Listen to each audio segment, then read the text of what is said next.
Welcome to The Rest is Classified. I'm David McCloskey. And I'm Gordon Carrera. Kim Philby is in the astounding position of being a Soviet intelligence agent who is running all of SIS's operations against the Soviet Union. Yeah. So he is doing this highwire act that is incredibly important to the Soviet Union, but also extremely risky for Kim Philby himself. Really, from 1944, when he takes over this Section 9, dealing with the Soviet Union, is the period in which he's going to do the greatest damage to Western intelligence. But it is also the most stressful and the most difficult for Philby to manage. Because as we'll see, he's basically having to walk this tightrope. Things are getting harder because he's not working with the Soviet Union and Britain against a common enemy, the Germans, but he's working in British terms against his bosses in Moscow. And he's supposed to be undermining Soviet intelligence. And so the question becomes, how successful do you want to be in that job? Because also, you can't be totally unsuccessful. You can't screw everything up in operations against the Soviet Union, or it's going to be pretty obvious. You know, your career is going to be over and people are going to ask questions. But equally, if you're really good at your job, you're doing damage to Moscow and to your true masters. So, you know, there is this kind of constant question and tension you've got if you're Philby now, which is, what operations do you sabotage? What operations do you let run? Do you even tell your Moscow handlers everything for fear of what they might do? So he's got this amazing access and this amazing opportunity, you know, details of what the UK and the Allies are doing to the spy on the Soviets, the bugging, the agent running, you know, the liaison with the Americans. So he knows what they're doing. He knows what communications they're intercepting. He's constantly having to kind of weigh in his mind how to deal with it. And I think the place where, as we'll see in these years, it gets really hard is when you get defectors from Soviet intelligence. I mean, this is the really challenging bit.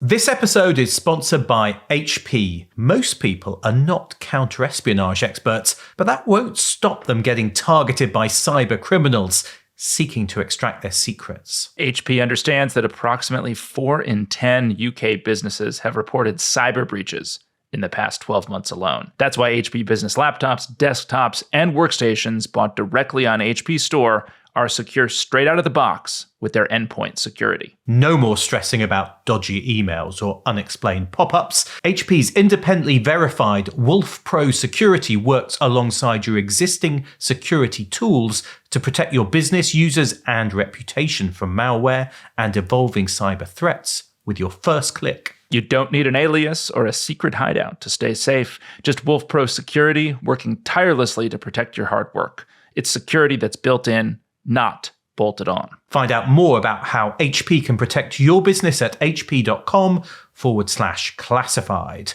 Podcast listeners benefit from a 10% discount on all business PCs, printers, and accessories using the code TRIC10. Terms and conditions apply.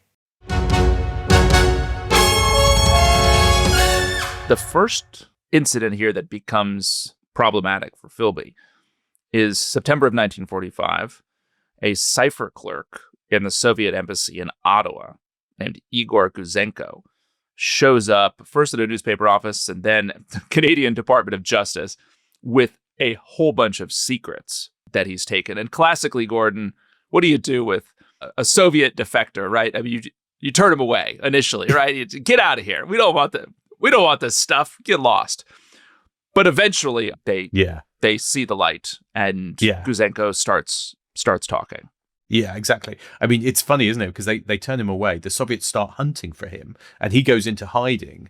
And then, you know, the West suddenly realize, okay, actually, maybe we need to get this guy. And they bring him in. Probably worth us doing a story on him sometime, because his intelligence is so important, because he basically reveals how much spying the Soviet Union is doing on Western countries. Because, of course, they've been allies through the war. Thanks to Gouzenko, the Western intelligence agencies are going like, hang on a second, they're spying on us this much from Moscow? And so in many ways, this kind of Gouzenko defection is the kind of starting gun for the Cold War in terms of intelligence. because they're realizing, well, we've not been spying on them, but they are spying on us. And often it's people who've been communists. And some of the people Gouzenko will point to, including spies in the atomic bomb program. There's one, Alan Nunn May, he's going to be important. And the reports of what Gouzenko is revealing, of course, where do they come in London? They come to Section 9. They come to Philby. He gets the reports, and he's agitated when he meets his Soviet handler. But at least he can pass it on. And then the Soviets are able to warn some of these agents not to go to some of their agreed rendezvous and meetings where they might be caught and kind of incriminate themselves. I mean, Alan Nunn May will eventually be, arrested and prosecuted. But Philby's got to kind of manage this. And he's kind of also managing it within the office. So there's a very interesting woman called Jane Archer who's come over from MI5, who is like the leading expert on communism. And again, Philby is really kind of worried by her because he's like, she knows what she's talking about. She's actually interviewed Soviet defectors who've talked about communists, spies and agents inside the British system. And might she have some suspicions about me? So he's got to kind of manage the inflow of defector information, manage some of his own staff and keep them away from the details that are sensitive. But then we get, I think, the big one for Philby, Volkov. Konstantin Volkov, this defection. And this, you were talking about John le Carré and the fact that he basically fictionalizes the Philby story. And the Volkov story, I think, is at the heart of Tinker Tailor Soldier Spy. And le Carré's book really does take this story and use it as the kind of dramatic pull into the mole hunt in Britain. So Volkov, short, stocky man, nominally the Soviet vice consul in Istanbul, approaches the British consulate general in Istanbul in Turkey in August 1945 and leaves a letter asking for an urgent appointment. Again, no response. No response. No a response. bit like the Gouzenko. It's like, really good agent? Yeah. We'll just leave it. He gets nothing. It's a prank. Yeah, they think it's a prank and they ignore it. So then he turns up in person with his wife. He's taken into the British vice consul's office and he's kind of clearly nervous. His wife even more so. The British vice consul brings in another diplomat who's a Russian speaker to help. And Volkov, of course, reveals he is actually a Soviet intelligence officer. And crucially, he previously worked on the British desk in Moscow. So he knows about operations against Britain by the NKVD, the forerunner of the KGB. And he's offering to defect in return for £50,000. He's had a row with his ambassador, and he says he's got a ton of intelligence. He's got everything from kind of keys to get into the buildings of the Soviet missions to, and this is the crucial bit, a list of 314 agents in Turkey that they're running and 250 agents in Britain, including some of the documents they've handed over. And as a teaser, so an advance, on what he's got, because he's obviously smart enough not to just all hand it over until the deal is agreed. He knows the kind of way these works. He says, without giving names, there are 2 spies inside the British Foreign Office and 7 inside the British intelligence system, but one of them fulfilled the function of the head of a section of the British counter-espionage service in London. It's very precise words, fulfilled the function of the head of a section of the British counter-espionage service in London. And he says, if the Brits are going to offer him, a new identity and the money, he will provide their identities. And he also says all communications between Istanbul and London should be by diplomatic bag because the Russians have agents inside the mission, the British mission, and the Russians had broken some of the British codes. So he doesn't want any of the details to go back by telegram because he fears the Russians will be able to read them. I mean, that's a big deal. Yeah. We glossed over the fact that he asked for £50,000, which I presume is quite a lot of money. I don't know what that translates to today, but it's a good chunk of change. It seems, I guess the specific words you read would have related to Philby's time when he was running Section 5. What's so interesting about them is they are not very precise words because the British counter-espionage service, technically, that is MI5. MI5 is the spy catcher service. So your initial assumption on reading that would be that the person Volkov is talking about is the head of a section of MI5. because he talks about the counter-espionage service. What he really means is a counter-espionage section in the intelligence service. But he's he's slightly muddled the words, or deliberately or not, but, he's slightly got that wrong. And it's dated, too. That description is dated, like he doesn't know that Philby is actually in charge of the Soviet section inside SIS. Yeah, but he clearly knows the names because he's offering to give them. But he's insisted the deal has got to be done first. So the Russian-speaking British diplomat is told, you contact me, Volkov says, on routine business to pass messages. And he wants to hear, ideally within 21 days, by September 25th, or the latest by October the 1st, or else then he'll go elsewhere. So that means then they have to send word back to London about this approach, because they clearly realise this is kind of serious. And it's got to go back by the diplomatic bag, which of course is literally a bag where you can put in documents in, which is, I think, technically not supposed to be searched by postal authorities. Is that right? Right. That's right. Yeah, exactly. You could put anything in a diplomatic bag. You could put weapons, you could put documents, you could put a person, and it's not supposed to be searched by the host country on its way in and out. But of course, the problem is that because it is literally a bag rather than the telegram going, it's got to get from Istanbul to London in those days. I mean, that in all, it's going to take 10 days. So the clock is already ticking on his deadlines for it to arrive at Broadway at MI6 HQ, where it goes straight to the chief. And then who would, if you're the chief of MI6, who would you summon to discuss this amazing offer? Your Soviet guy, right? Yeah, Kim Philby. It's Kim Philby. Kim Philby is summoned into the chief's office on September the 19th, and he's shown this letter from Istanbul outlining Volkov's offer. And it's amazing because you just think about it. He is sitting there in front of the chief of MI6 reading what could be effectively his death warrant, and also realizing, no doubt, when it talks about two spies within the Foreign Office, it's Guy Burgess and Donald MacLean who are there at that point, his friends, which would also point to him.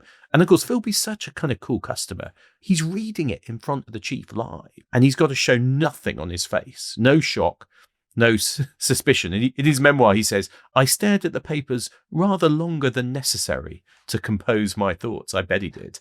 And Philby, I mean, he plays it cool because he basically knows the thing not to say is to go, oh, well, this is nothing. This is, it's a joke. We should ignore it, because he knows that also will be suspicious.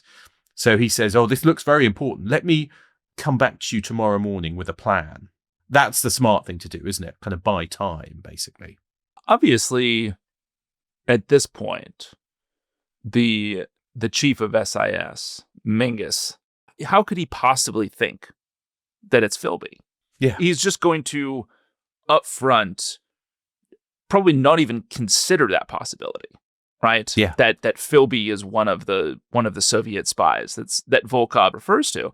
And of course, then that gives Philby time. So that evening, the 19th, I mean, he goes, and what do? If you're Philby, you alert the Russians immediately, I guess via Burgess, right? So he goes and sees Burgess at the Foreign Office and then gets him to pass a message, and then Philby meets his handler.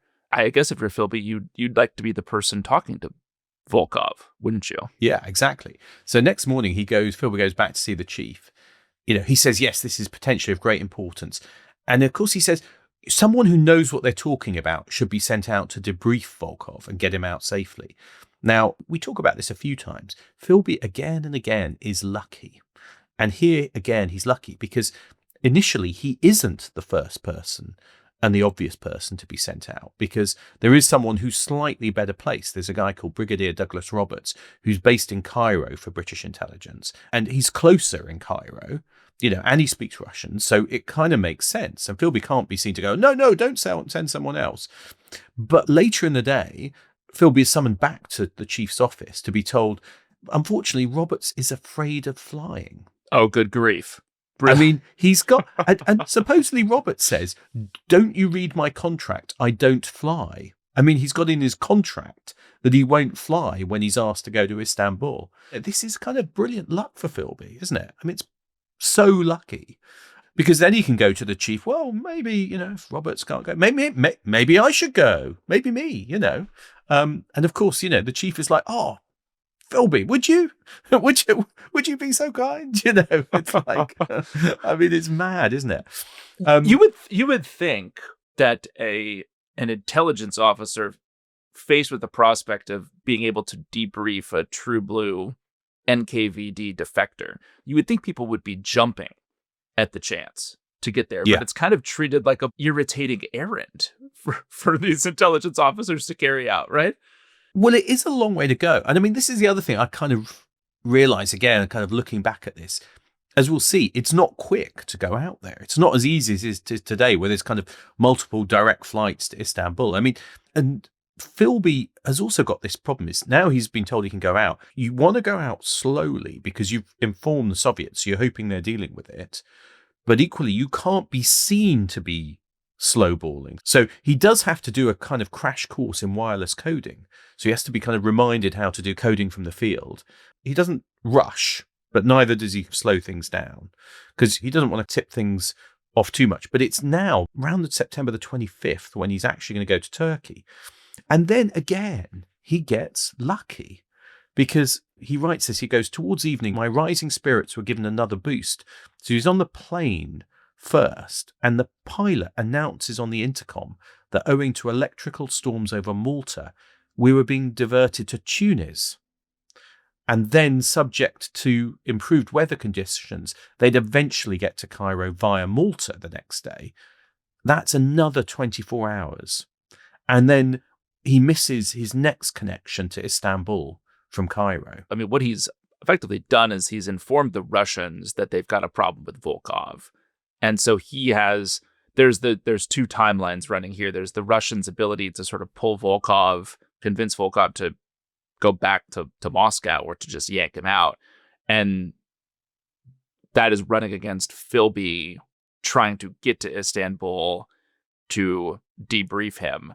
And Philby wants all of these delays so that he can show up effectively in Istanbul and say, oh, the guy's not here. Yeah. Or the offer has been rescinded or whatever. So yeah, as these delays pile up. It's buying time. Yeah, and he arrives, I think, in Istanbul on a Friday, and the consul general is away and the place closes for the weekend. The Foreign Office also are a bit wary of him. He goes to the ambassador's yacht on the Sunday because, you know, the ambassador wants to meet him. Finally, I think it's only on the Monday, he goes into the consulate and he gets the first secretary, who'd been the kind of the Russian-speaking Brit, who's the kind of the go-between, to call Volkov. And they call Volkov in the Soviet consulate in Istanbul. First time, no answer. Then the next time they try again, someone does answer and says, yes, I am Volkov. But the first secretary, who's met Volkov many times, you know, in person, just knows it's not him. The voice is wrong. And so he says, like, this is not again. So they're going to try again. And the secretary says, you know, Volkov is out. And then the next day when they call again, a secretary says, Volkov's in Moscow. And then the line goes dead. I mean, you know, for Philby, that is success, isn't it? It is. Yeah. And it's only later that it emerges what's happened, which is the KGB had enough time, thanks to Philby's warning, to send officers out to Istanbul. They drug Volkov and his wife 2 days before Philby arrives, so just 2 days before. And then famously, two figures entirely covered in bandages are seen being loaded onto a Soviet aircraft on a stretcher. And that is Volkov and his wife. And they are taken to the Lubyanka KGB headquarters. They are tortured, they confess, and both Volkov and his wife are executed. Gordon, I think this would be a good point to ask you. You've spoken throughout the series about your sort of your affection for Kim Philby. Well, not affection, just revisionist take on Philby. Your empathy for the adventurous spirit of, you know, this young communist idealist. I mean, who didn't dabble in this left-wing stuff when they were at university, right? But now here we are with two dead people. So I'm just kind of curious where you were. Spying's a rough game, David. You know, this. Yeah. Just in case you didn't realize that. It's a rough game, and this is how it gets played. If you're Volkov, if you're Philby, it's survival. It's Volkov or Philby, isn't it? It's as simple as that. If Volkov gets out, Philby is, well, he may not be dead. I guess that is the difference. You know, he's not going to get tortured. He's just going to go to jail for a long time. Or, well, would he? No, probably not. Yeah. I'm very skeptical at this point Yeah. that Philby would have seen the inside of a British jail. I agree. My sympathy for Philby begins at this point to be stretched somewhat, and become harder to. But anyway, let's pass on that for the moment. Gordon, let's move on. Let's move on. Let's move on. Because Philby heads back on the plane and he writes a report to his bosses, speculating. I love this. He has to speculate what happened. What happened to Volkov? Because they don't know yet about the kind of stretcher and the bandages. Perhaps, he writes, Volkov changed his mind. You know, he had been very nervous in the meetings. Maybe he got drunk and was spotted. Or maybe the embassy, one of the embassies was bugged and they worked it out. Those are the only ways of explaining it. And on the way back to London, he goes via Rome and he visits James Jesus Angleton, later of the CIA. They get massively drunk. You know, Angleton expresses great sympathy about what's happened. And Philby will later call it a very narrow squeak. And I think it's more than that, because I think it's a very British understatement right there, Gordon. It is very British. It's very Philby. You know, he now knows that any defector from inside Soviet intelligence could be the end for him. What if Volkov had defected to the Americans or even the Turks and given them the details of who the spies were in British intelligence? Assuming he had Philby's name, he could have just defected to them and given them the name. He would have had no chance even to control the situation, Philby, then. So again, you know, he was very, very lucky. Maybe Gordon Dare with Philby having come through this very narrow squeak. Let's take a break, and when we come back, we'll see how the strain of Philby's double life begins to take its toll. This episode is brought to you by Attio, the CRM for the AI era. Now, David, people think that spycraft is just car chases and secret codes, but an awful lot of it is just idling around, waiting for the action. It's a bit like starting your own business. You think it's going to be as easy as creating and selling a product, but the reality is business owners spend far too long trying to get their CRM to fit a system not built for them. Attio's AI-driven CRM enables you to take control of your platform, to build something from the ground up that fits your needs. James Bond had Q's X-ray shades, an explosive watch, and a pen grenade. Business owners have Attio's real-time customer insights and platform that grows with them. All tools relevant for your mission to build a company from the ground up. Attio even has something called agent collaboration. Yes, but in this case, that means giving people the ability to let AI work seamlessly in the background for them. Try Attio for free at attio.com/trick. Well, welcome back, Kim Philby. Gordon, I think it's safe to say is maybe beginning to show some signs that this whole double life thing is really wearing him down. And I mean, even his friends start to notice in this period, don't they, that he's a different man. Yeah, Tim Milne's old schoolboy friend, who's also with him in MI6, says it's interesting. He says, I scarcely ever saw him much the worse for drink before 1945, but somewhere around this time there was a perceptible change. Milne wonders, is it the war is over? But he suddenly changes and drink becomes a bigger factor. And I think Milne will later think maybe it was the Volkov case, which was the turning point for him, because, suddenly he could be sober after a dozen drinks or almost incoherent after two. At this time, 1945-46, he was more likely to get drunk on private, relaxed occasions than in wider company. He was not usually aggressive or unpleasant, just drunk. And it's interesting, he gets drunk in private with his friends, and you feel like he needs that release, doesn't he? We haven't talked a whole lot about his consumption of alcohol.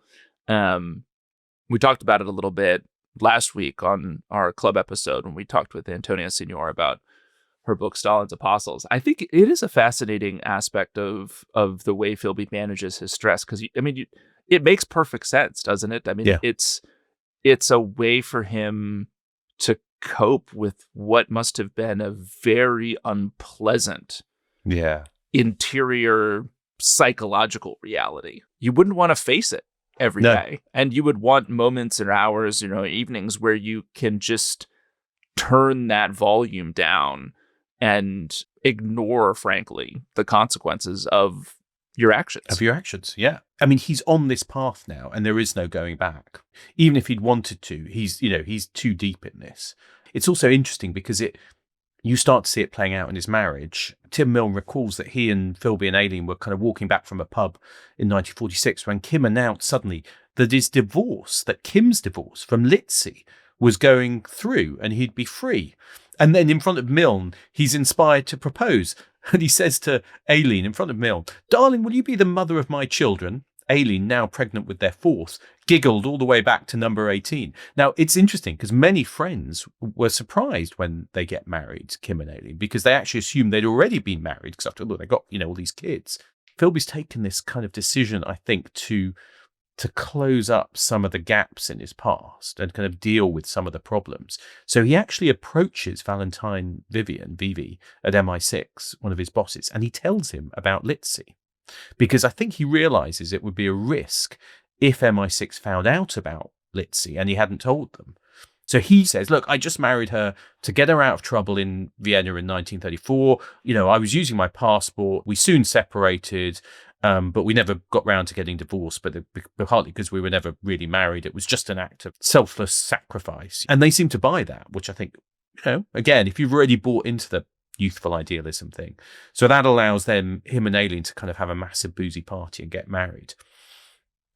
And then, the next stage in his career, he gets offered the chance to go as the station chief, the head of MI6 station in Istanbul.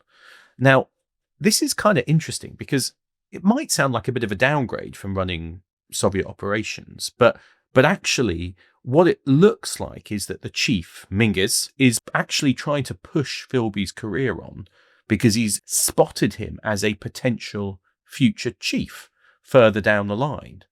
And actually one of the gaps in Philby's kind of CV is that he's never run a foreign station. He's been in headquarters all the time in the war.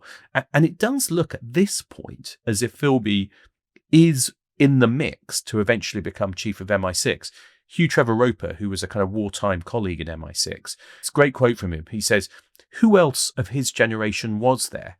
I looked around the world I had left, at the part-time stockbrokers and retired Indian policemen, the agreeable Epicureans from the bars of Whites again, and Boodles, the jolly conventional ex-naval officers and the robust adventurers from the bucket shop. And then I looked at Philby, and I was convinced that he was destined to head the service." If you're the Soviets, you're handling Philby, he's maybe not as useful to you in Istanbul as he is running the head of the Soviet section from London. But if you're playing a long game with Philby, which the Soviets are, him advancing strategically through the service is unambiguously a good thing because eventually he'll come back to London in a more senior role and he'll have even better access for you. So, and I guess Istanbul is also, it's not a backwater, is it? I mean, it's a great spy town at this time. It's in a strategically important location. It's kind of this crossroads between the Middle East and Europe, shares a border with the Soviet Union. So you can see how this is still going to be very valuable to Soviet intelligence. Yeah, that's right. And so Philby and Aileen move into a kind of beautiful house, it sounds, on the Asian side of Istanbul, where he can take a boat down to the consulate. Now, this is where I think, again, the pressure is starting to tell because things start to go wrong with Aileen when she's there. She is lonely. They've got 4 kids by now. She is convinced Philby is having an affair with his secretary, which he is. And then, even worse, Guy Burgess keeps coming to visit.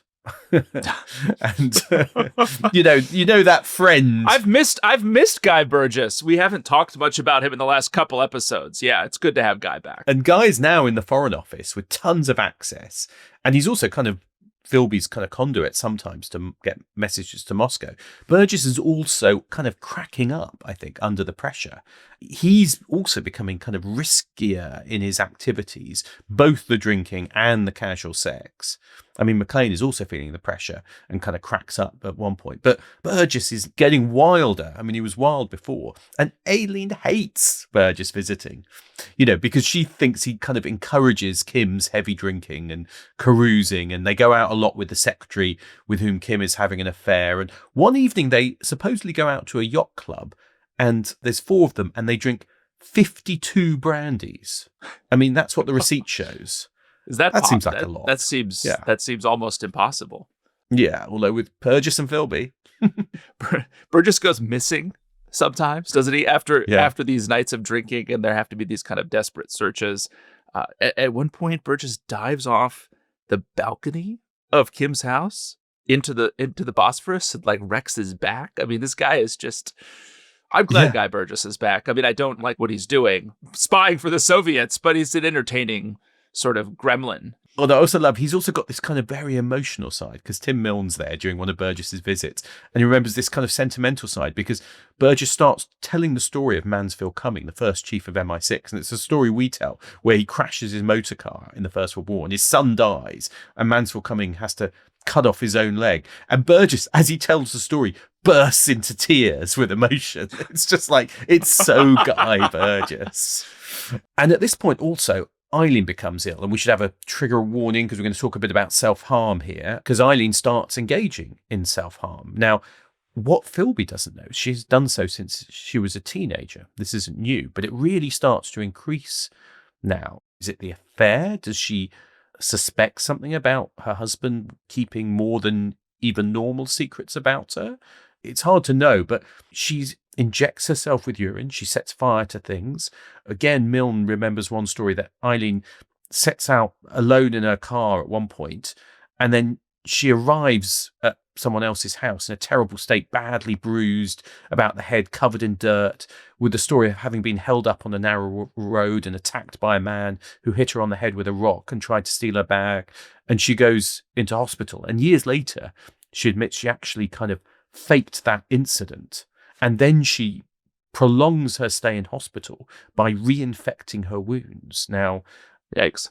It's pretty dark, and she goes actually, I mean, she gets taken to a clinic in Switzerland on a stretcher, which has got these kind of awful echoes of Volkov being taken on a stretcher, out of Istanbul as well. And, while she's away, Philby drinks himself under the table. But then 6 weeks later, she's back, but then she sets fire to things. But then eventually she seems to get back on an even keel. But Philby, it's very interesting. Philby is kind of worried about her, but also just angry. And he seems especially angry when he learns that she had this history of self-harm going back to her early years and that he'd not known about it. Do you think he's angry because he cares about her? Or is it that he's angry that he somehow didn't understand this part of her? Like it's something about him and his inability to sort of see her that makes him question his ability to, I don't know, to understand what's going on around him. I interpret it in kind of a more selfish way, but that's because I have a very uncharitable view of Kim Philby. No. And even I, with my Philby sympathies, think actually this is about him being angry. Aileen is making his life difficult. Yeah. And angry that also she'd kept a secret from him. He's supposed to be the guy who keeps secrets. And it goes back to our initial maybe conversation about Philby. For him, secrets are power.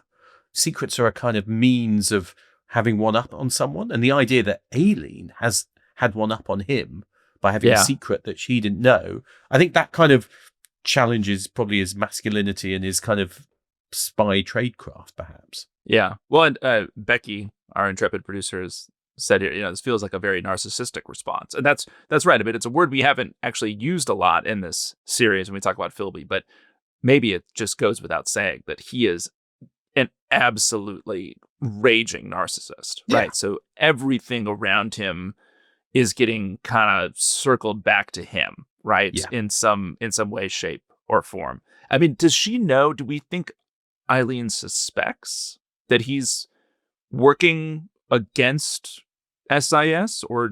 I think at this point, less likely. Yeah. I mean, because already he spends a lot of time out boozing with Guy and with other people. So meeting his Soviet handlers, wouldn't be suspicious that he's away at various points in evenings. So, I mean, I think she might realize there are secrets from her. So his personal life is hard at this point, but his work is going really well. I mean, because he's looking for ways to penetrate the Soviet Union. So he's still doing the kind of anti-Soviet work. He goes on tours of the border with the Soviet Union, plans kind of long-range photography, debriefs defectors from Soviet military intelligence and can check there are no leads there for him.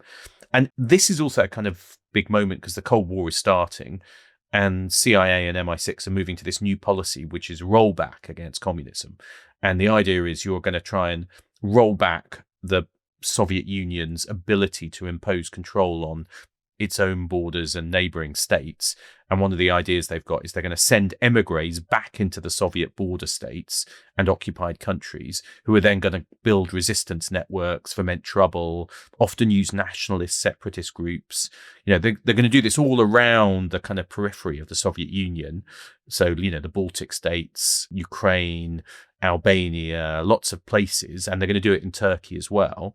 They're going to try and send people from Turkey into Georgia, which is one of the Soviet republics, so part of the Soviet Union. And MI6 kind of codenamed these operations Climber. And they, for instance, train 2 operatives in London to go in via Turkey into the Soviet Union. They arrive in Istanbul and Philby is helping them. He's the one getting them prepared to cross the border. And, they're 2 really young Georgian men. They're like 20 years old. And one of them, seems very subdued because he knows the risks. Philby takes them to the border. And of course, they're never seen again. That's it for them. And Philby is asked about this years later. And, he says, it was an unpleasant story, of course. The boys weren't bad, not at all. I knew very well that they would be caught and that a tragic fate awaited them. He says, on the other hand, it was the only way of driving a stake through the plans of future operations. He does what he has to do at this point. He does what he feels he has to do. But again, Philby is interesting, isn't he? Because he's kind of squeamish around death himself. I mean, there's a great instance where, as young, he hated seeing the maid kill mice around the house. But he's now dealing out death himself, isn't he? In an effort to protect himself. And I guess as he sees it, his project to penetrate these bourgeois institutions that are opposing the Soviet Union. Yeah. Now we have at least 4 people that he has played a very direct role in killing. Yeah. And it is interesting because I think he is involved in death, but it's kind of at a distance. In later life, he does claim that he feels bad about, having to do this. But then, as he puts it, later in life, he says, a decent soldier would feel badly about the necessity of killing the enemy in wartime.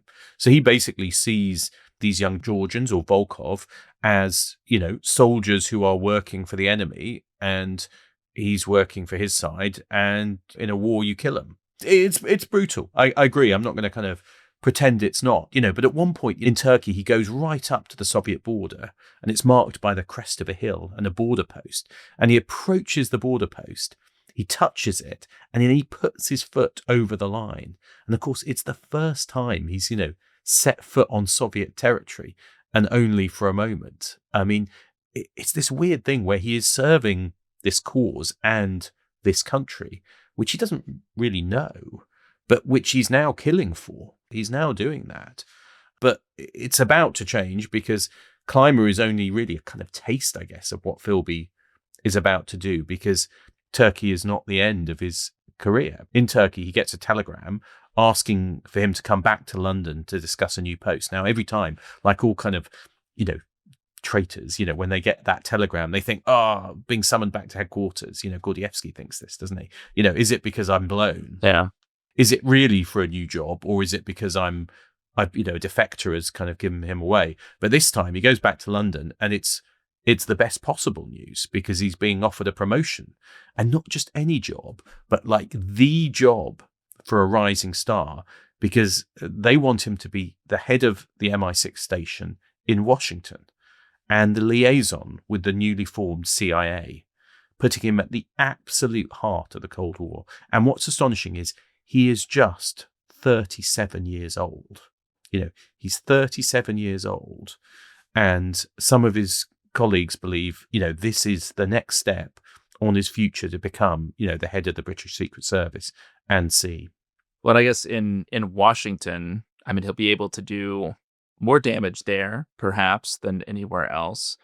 But it's also a place in Washington where his past, his decisions, his friendships, the choice that he made years earlier is really going to catch up with him and lead to his downfall. And I guess a reminder that we are not done with Kim Philby on The Rest is Classified. We'll be coming back to tell the story of that downfall in another series. But I guess at this point, Gordon, maybe it's worth coming back to the opening challenge that you kind of delivered in episode 1, which was when you said, you have a spot of sympathy for Kim Philby. Yeah. And I guess, it's the question maybe that hangs over this is, at this point in the story, now that we've gotten Philby to Washington, do you still have a measure of sympathy for Kim Philby and the choices that he has made? David, you're pushing me a little bit to give up on my sympathies for Philby. And I am. We have hit the point where I think it gets harder. I get the early Philby, that period in late 20s, Cambridge, early 30s, rise of fascism, seeing the failure of the political system, turning to communism as the answer, I think I'm not saying I'd have done it, but I think it is understandable or explicable, in its own terms. And then, the Soviet Union at that point is not an enemy. But I think that point where he keeps going in the Nazi-Soviet pact, you're starting to think, and then they're allies in the war, so you can get away with it. But now I think it's different. But I do think part of the point is it is too late. He started on this path. And of course, all through his life, he'll say, well, I never wavered from the path. But I think he does. But I think once you've gone in that deep, I think it is pretty hard to turn back, isn't it? I think you can understand his Cambridge experience. That makes sense to me. I mean, 1930s, he'd seen a lot of the ugliness of Nazism and fascism up close in Germany itself, in Austria. He had fallen in love with a young woman who had been brutalized by fascism, and let's see. So you can understand the sort of anti-fascist impulse that would lead you to think that communism is a better way or the antidote to fascism, like especially as seen from the early 1930s. That makes a lot of sense. Where I find Philby to be disgusting, Philby has this line he actually says in reference to betraying some of those exile operations like the Georgians we just talked about, where Philby says, I've always operated on a personal and a political level. When the two have come in conflict, I've always put politics first.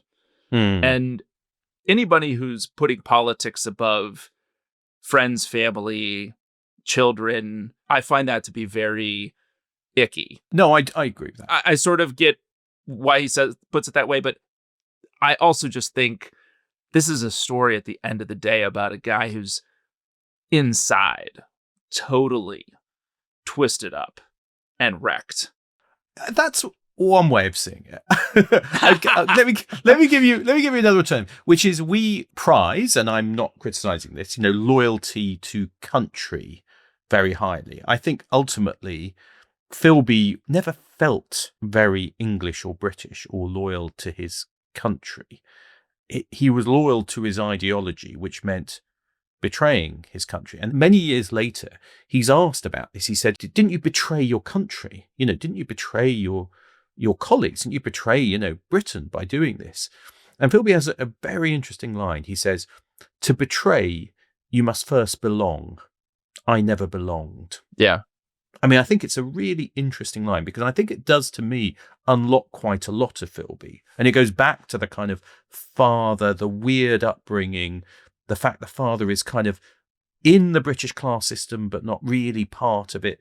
Philby, again, never quite fits in. He's never quite a member of the British kind of establishment or elite, even though he's seen, in later years, he'll be seen as emblematic with his kind of Westminster and Cambridge background as part of that elite.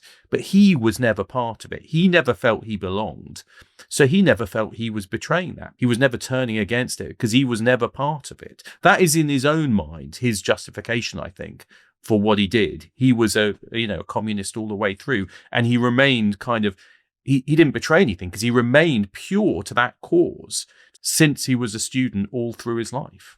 Yeah, but that's just where I think, like an authoritarian or totalitarian despot who sort of aligns the interests of the state with their own personal interests, like those two things and their psychological needs, that all of that stuff just gets kind of merged together.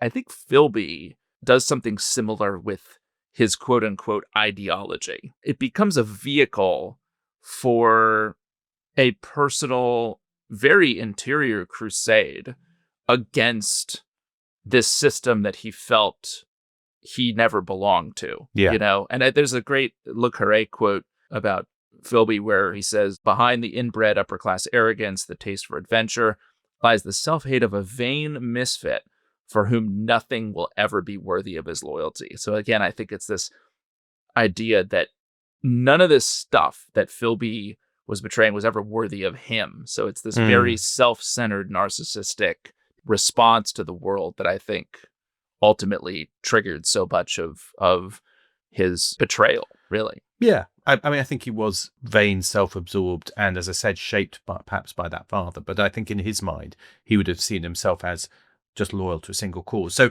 I am going to moderate my pinko sympathies for Philby at this point. Before, I think various people will never speak to me again if I sound like I'm a big Philby fan. So for those people out there listening, that's true. Actually, for the sake of the pod, Gordon, for the sake of the pod, show, I just want to be clear. I do not endorse betraying Britain. Disclaimer: this host does not endorse betraying Britain or signing up for the communist cause and becoming a penetration agent for Moscow. That is a bad thing to do, kids. If you're thinking of doing that, if you're at Cambridge right now thinking about communism and Moscow, don't do it. Let me just be absolutely clear on that. We're at the tail end of the almost the fourth hour, Gordon, of this series, and I feel like this message you're sort of burying the lead here, wouldn't you say? Yeah. This is the equivalent of a deathbed confession, Gordon. Yeah. This is it's too late. It's too late to save my reputation. I guess on that note, we should finish our story of the rise of Kim Philby. As you said, we'll come back and we'll look at the fall, which is also fascinating, and of course involves Guy Burgess, very involved in the fall. We'll do that a little bit further down the line. But just a reminder, members of the Declassified Club are going to hear something fantastic, because we've got Kim Philby himself on the Declassified Club talking in this amazing tape about Volkov, about Cowgill, about joining the Soviet Secret Service, about joining MI6. So you can hear from the man himself, and you can join the club at therestisclassified.com. But otherwise, we'll see you next time. We'll see you next time.